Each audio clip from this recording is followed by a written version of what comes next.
آج ہم ایک ایسے ڈکٹیٹر کے بارے میں بات کرنے جا رہے ہیں جس نے اپنے دور حکومت میں نہ صرف اپنی مخالف پارٹیز پر بلکہ عوام پر بھی ظلم ڈھائے۔ یوں صدام نے اگست 1979 کے شروع میں ہی اپنے کئی سو سیاسی حریفوں کو موت کے گھاٹ اتار دیا۔ قاسم تو بچ گئے، لیکن اس واقعے میں صدام گولی لگنے سے زخمی ہوئے۔ پکڑے جانے کے ڈر سے صدام وہاں سے بھاگ نکلے اور شام سے ہوتے ہوئے مصر چلے گئے۔ امریکن بش ایڈمنسٹریشن کو شک تھا کہ صدام کے القاعدہ کے لیڈر اسامہ بن لادن کے ساتھ تعلقات ہیں۔ اپریل 2003 میں صدام کو U S list of most wanted Iraqis میں شامل کر دیا گیا اور 30 دسمبر 2006 عید الاضحیٰ والے دن صدام کو گلے میں رسی کا پھندا ڈال کر پھانسی دے دی گئی۔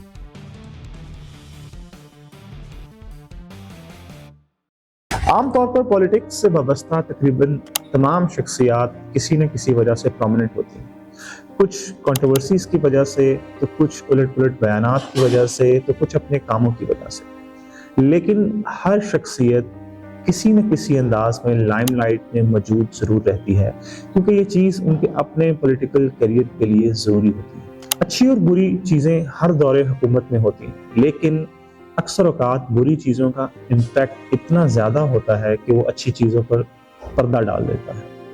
آج ہم ایک ایسے ڈکٹیٹر کے بارے میں بات کرنے جا رہے ہیں جس نے اپنے دور حکومت میں نہ صرف اپنی مخالف پارٹیز پر بلکہ عوام پر بھی ظلم ڈھائے اور اس میں کوئی کسر نہ چھوڑی۔ اس کی ایگریسو فارن پالیسیز کی وجہ سے ہمسایہ ممالک بھی تنگ تھے اور اسی کے باعث 2 جنگیں بھی ہوئیں۔ آج ہم dictator of Iraq mister Saddam Hussein کے رول میں موجود دونوں پہلوؤں پر روشنی ڈالیں گے۔ صدام حسین شمالی عراق میں موجود تکرت شہر کے پاس ایک گاؤں الاوجا میں پیدا ہوئے۔ ان کا تعلق ایک غریب گھرانے سے تھا۔ پیدائش سے قبل ان کے والد اس دنیا سے چلے گئے اور ان کی پرورش ان کی والدہ اور ان کے سوتیلے باپ نے۔ سوتیلے باپ کی بدسلوکیوں سے تنگ صدام گھر سے بھاگ گئے اور بغداد میں موجود اپنے ایک رشتہ دار کے پاس چلے گئے۔ سیکنڈری ایجوکیشن کمپلیٹ کرنے کے بعد صدام نے 3 سال تک عراقی لا اسکول میں پڑھا، لیکن پڑھائی پوری نہ کر سکے اور 1957 میں عرب سوشلسٹ باتھ پارٹی جوائن کر دی، جس کے سپورٹر ان کے انکل بھی تھے جو کہ صدام کی پرورش کر رہے تھے۔ پارٹی جوائن کیے ابھی 2 سال ہی ہوئے تھے کہ صدام اور ان کے ساتھیوں نے 1959 میں عراقی پرائم منسٹر عبدالکریم قاسم کو جان سے مارنے کی ناکام کوشش کی۔ قاسم تو بچ گئے، لیکن اس واقعے میں صدام گولی لگنے سے زخمی ہوئے۔ پکڑے جانے کے ڈر سے صدام وہاں سے بھاگ نکلے اور شام سے ہوتے ہوئے مصر چلے گئے اور 1960 سے 63 تک کائرو لا اسکول میں لا ڈگری لینے کی ناکام کوشش کی۔ 1963 میں باتھ پارٹی کو اقتدار ملا اور صدام کی عراق واپسی ہوئی، لیکن 1964 میں صدام کو گرفتار کر لیا گیا کیونکہ باتھ پارٹی میں اندرونی لڑائیاں چل رہی تھیں۔ جیل میں ہونے کے باوجود صدام پالیٹکس میں انوالو رہے اور 1966 میں جیل سے فرار ہو گئے۔ 1966 میں احمد حسن البکر نے صدام کو ریجنل کمانڈ کا ڈپٹی سیکرٹری اپوائنٹ کر دیا۔ 2 سال پالیٹکس میں صدام نے اپنے آپ کو اچھے سے منوایا اور ترقی پسند اور افیکٹو پالیٹیشین کے طور پر شہرت کمائی۔ 1968 میں صدام ایک خاموش لیکن کامیاب بغاوت کا حصہ بنے اور احمد حسن البکر کو عراق کا صدر بنوانے میں کامیاب ہوئے اور خود صدام ان کے ڈیپٹی بنے۔ 1968 میں باتھ پارٹی کے اقتدار سنبھالنے کے بعد صدام نے کشیدگی سے گھرے ہوئے ملک عراق میں استحکام حاصل کرنے پر توجہ دی۔ صدام سے پہلے عراق سماجی، نسلی، مذہبی اور معاشی اعتبار سے تقسیم ہوا پڑا تھا، جیسے کہ سنی بمقابلہ شیعہ، عرب بمقابلہ کرد، قبائلی سردار بمقابلہ شہری تاجر، خانہ بدوش بمقابلہ کسان۔ ان تمام مسائل نے صدام کو بے حد بے رحم تو بنایا ہی بنایا، لیکن صدام نے زیادہ توجہ معیار زندگی بہتر کرنے کی جانب مرکوز کی۔ سب سے زیادہ کام عراق کی تعمیرات، انڈسٹری اور ہیلتھ فیسلٹیز پر کیا گیا اور سماجی خدمت، تعلیم اور کاشتکاری پر سبسڈیز دے کر اس درجے تک بڑھایا اسے کہ جس کی مثال اس خطے کے کسی بھی عرب ملک میں دیکھنے کو نہیں۔ صدام نے عراق کی آئل انڈسٹری کو نیشنلائز کر دیا تھا، جس سے 1973 کے انرجی کرائسس نے عراق کو بے حد مالا مال کیا۔ اسی اثنا میں صدام کی مدد سے عراق اپنے پہلے کیمیائی ہتھیار بنانے میں کامیاب ہو گیا اور آئندہ کسی بھی قسم کی بغاوت سے بچنے کے لیے ایک مضبوط سیکیورٹی کا نظام بنایا گیا۔ اس نظام میں باتھ پارٹی کے نیم فوجی گروہ کے علاوہ آرمی کو بھی شامل کیا گیا، جو کہ اپنے مقاصد کو حاصل کرنے کے لیے ہر حد تک جاتے تھے، جیسے کہ کسی کو جان سے مار دینا ہو، ظلم و زیادتی، ریپ جیسے گھنونے کام بھی شامل ہیں۔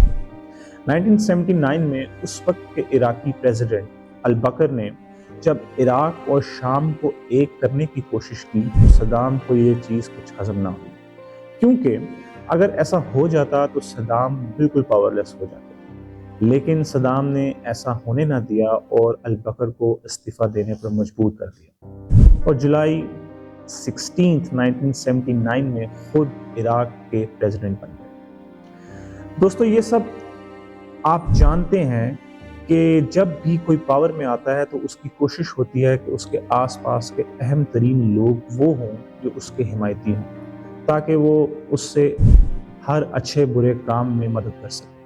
لیکن صدام چونکہ ایک بے رحم انسان بھی تھے تو انہوں نے ایک درجہ آگے بڑھنے کا فیصلہ کیا۔ پریزیڈنٹ بنے ہوئے ابھی ایک ہفتے سے بھی کم وقت گزرا تھا کہ صدام نے اسمبلی کا اجلاس بلایا اور اس اجلاس میں 68 نام اونچی آواز میں پکارے گئے۔ نام پکارے جانے کے بعد ان تمام شخصیات کو فوری طور پر گرفتار کر لیا گیا اور اس جگہ سے باہر نکال دیا گیا۔ ان تمام 68 لوگوں پر عدالتی کارروائی ہوئی جس میں سب کو قصوروار ٹھہرایا گیا اور ان میں سے 22 کو تو سزائے موت دے دی گئی، اور یوں صدام نے اگست 1979 کے شروع میں ہی اپنے کئی سو سیاسی حریفوں کو موت کے گھاٹ اتار دیا۔ صدام کی بے رحم سوچ اور مزاج کا اندازہ اس سے بھی ہو جائے گا کہ پریزیڈنٹ بننے کے 15 سے 20 دن کے اندر ہی انہوں نے اپنے زیادہ تر سیاسی مخالف ختم کر دیے تھے تاکہ ان کے اقتدار کو کسی بھی قسم کا خطرہ نہ ہو، اور اگر کوئی ایسی سوچ رکھے بھی تو اس کے دل میں صدام کے جلاد ہونے کا خوف بھی ہو تاکہ وہ یہ سوچ ہی کر۔ جس سال صدام نے پریزیڈنسی سنبھالی اسی سال عراق کے ہمسایہ ملک ایران میں آیت اللہ خمینی کی قیادت میں ایک کامیاب اسلامی انقلاب آیا۔ آیت اللہ خمینی چونکہ پہلے سے ہی جلاوطنی کاٹ رہے تھے اور عراق کے شہر نجف میں ہی مقیم تھے، تو 1970 سے ہی ان کے اور صدام کے بیچ ایک تلخ دشمنی چل رہی تھی، اور صدام کے ظلم و جبر کو لے کر آیت اللہ خمینی نے کئی بار عراق کی شیعہ عوام کو صدام کو پریزیڈنسی سے ہٹانے کے لیے کہا۔ صدام اور ایران کے شاہ رضا پہلوی دونوں آیت اللہ خمینی کی اس بڑھتی ہوئی ایکٹیویٹیز اور مقبولیت سے تنگ تھے اور 1975 میں میل جول بڑھانے کے ایک ایگریمنٹ پر بھی پہنچ گئے۔ صدام نے ایران کے شاہ رضا کے پریشر میں آیت اللہ خمینی کو 1978 میں عراق سے بھی بے دخل کروا دیا اور وہاں سے آیت اللہ خمینی فرانس چلے گئے۔ آگے مزید بات کرنے سے پہلے یہاں ایک ضروری بات بتاتے چلیں کہ عراق کی پاپولیشن میں میجورٹی میں شیعہ طبقہ تھا، جبکہ صدام کا تعلق ایک سنی گھرانے سے تھا۔ صدام کی تقریباً ساری سیاسی قوت عراق کی مائنورٹی میں موجود سنی طبقے پر انحصار کرتی تھی۔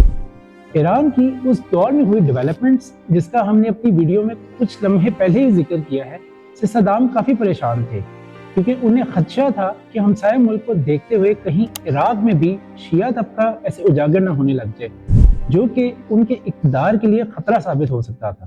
اسی خدشے کے پیش نظر صدام نے 20 ستمبر 1988 کو عراقی فورسز کو ایران کے علاقے خوزستان، جو کہ تیل سے مالا مال تھا، پر حملے کا حکم دے دیا۔